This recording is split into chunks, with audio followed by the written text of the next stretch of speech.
Okay, if you guys want to hop on my screen share, what I'm going to talk about briefly, I don't think this will take very long, is that now that we have users that are logging in, we want to track what those users are doing in the system.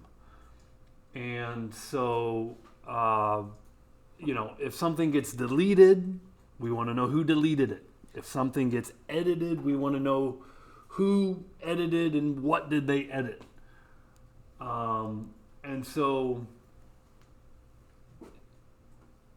in this project, we just track everything. We just create an audit log and save the information as it's changing. And so what I'm going to do here is I'm just going to write a function, and that function is going to take a document and save that document to the database.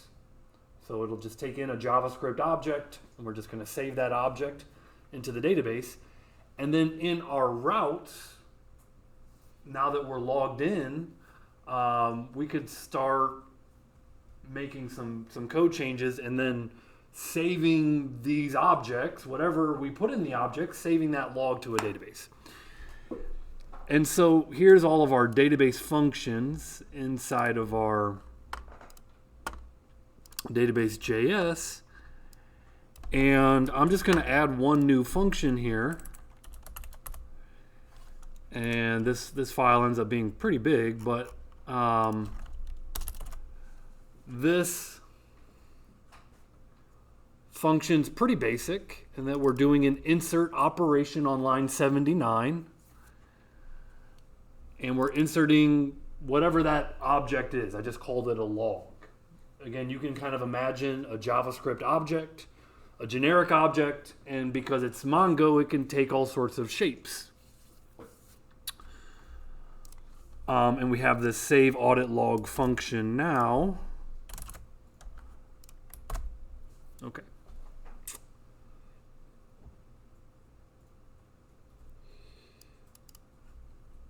So now we're ready to use this function whenever something happens no, by the way, this is creating a new collection called Audit Log. This Audit Log does not exist currently, but it will. And again, you have to kind of be a little patient with me because I haven't refactored like my jobs. I think yesterday I just started showing this, but let's just, for the sake of this, like if I go to delete a job. Okay, so here's my delete operation. Even though my delete operation is deleting something out of an array, I'm going to update that delete operation as if it's successful. I'm gonna put that in the database. So even though I'm not really deleting out of the database, I'm deleting out of an array, you get the idea. So let's go ahead and bring in from the database. So I'm going to import the function that I just wrote, save audit log. Now from here, database is up a couple directories and down one. So go up two. That's where database.js is. So there's my save audit log. And I'm going to put the same middleware on here, is authenticated. So now we're guaranteed to be logged in if we're accessing the delete. Right? So that's really simple. Once you write that function, that middleware once, now that's really simple. Let's go back to this is authenticated because it's important to look at what we're doing here. Inside of our middleware is authenticated. Remember, we actually attach our user to rec.user.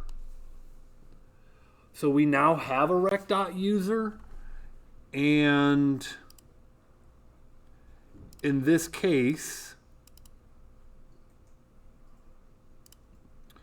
right here, if there's no job, then we say job not found. Otherwise, I'm going to actually here when I list all jobs, I'm just gonna, oh, there we go, rec.user.email. Let's see, rec.user was created right here. And so that user should have an email. And when I go to list all of my jobs, I just want to make sure that I can get the user's email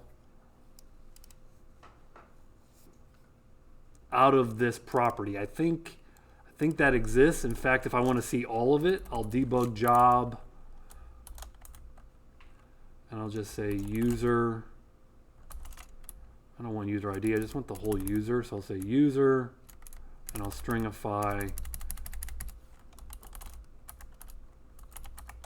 rec.user. So we can see all the properties that are now belonging to rec.user. Let's boot up our backend, npm run dev. And these are all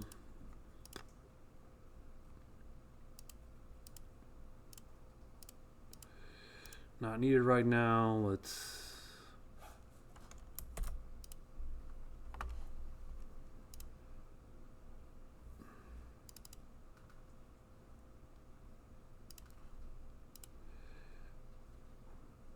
So if I go to login, that should work.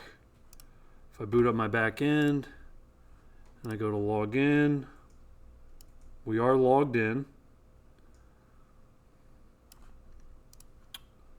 There's my cookies.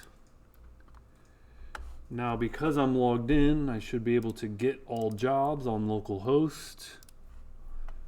And I get that back. Now, if I go back to the console, I got a couple console logs I need to remove. See those console logs I was troubleshooting? But notice, sure enough, there's my email address, rec.user.email. And here's the full, I've got email, I've got the role, my profile object with a name. I don't see everything there, but you get the idea. So I got my first name and I got my last name, I got my role, and I got my email address. I'm gonna go back to this, where's my console logs? I don't need these console logs anymore. So let's take out those console logs. And let's take out these debugs. Okay, so now if I try and roll these up, let's roll these up, router.delete. Okay, I'm going to say is authenticated to hit a delete. So again, I'm going to delete a job and I'm going to save the audit trail. But I'm just getting to that point where I can do that. I know that I can get the user's email by rec.user.email.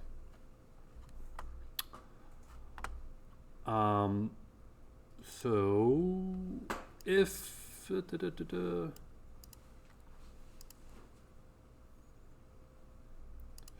at this point we can assume the job has been deleted. So I'm going to say constant log entry equals timestamp. When did this happen? New date. Operation. Delete. What did you delete? This is pretty simple at this point. What did you delete? The job ID that was deleted. Performed by rec.user. If there's a rec.user, it was performed by that user's email. I don't really need this ternary operator, right? This is, if this is, we already know there's rec.user. So I'll just say rec.user.email, performed by rec.user.email.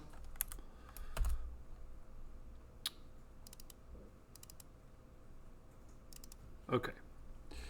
So here, what else do we want? We got timestamp. We got an operation. So we got CRUD operations. So that's what you put in those operations. What was modified? In this case, we deleted job ID number 1, 2, 3, or 4, and performed by. That makes sense. So there's your log entry. You call save audit log, and that's the extent. Brody, is it not working for you? It hasn't worked for like 2 minutes. Is it working for everyone else? You can see the Discord? Hmm. Yeah? My Discord stopped. Your Discord stopped? Yeah, it's the Wi-Fi. Yeah, so Wi-Fi is stopped. Bummer. Okay. Let's, regardless if I go to get the jobs, now let's delete a job, right? So we're going back. We're doing a delete http://localhost 8080/API/jobs/ID of 101. Again, we should be logged in. And it does say job deleted successfully, going back to my database. Now I should, if this worked, everything is working properly. I'm going to go to my database, which is Lawn Connect. I now have a new collection called Audit Log. There's my timestamp, operation, job ID, performed by. Right, so now we're just going to track everything that happens. Who's doing what in our system? We have a nice clean audit log.